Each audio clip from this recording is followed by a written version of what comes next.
po si Bryce Erickson Hernandez, dating Assistant District Engineer ng Bulacan 1st District Engineering Office. Ako po ay na-contempt kahapon sa Senate Blue Ribbon Committee. Habang ako po ay nakadetain, nakapag-isip po ako at nagdesisyon na maglabas ng ilang nalalaman ko sa flood control project base po sa aking natatandaan sa ngayon.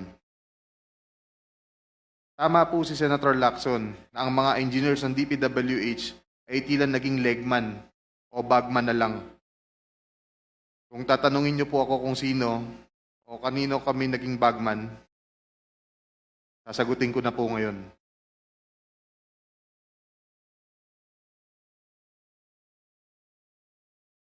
Sabi ni Senator Marcoleta kahapon, ligtas ka na. Hindi po ito totoo.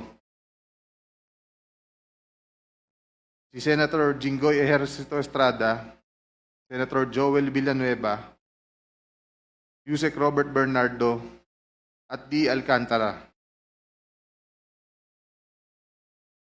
Si Senator Jinggoy po ay nagbaba ng 355 million ngayong 2025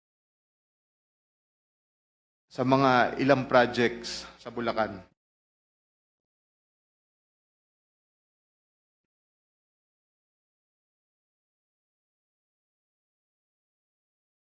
At ang sabi po ng boss ko dito ay 30% ang commitment dito.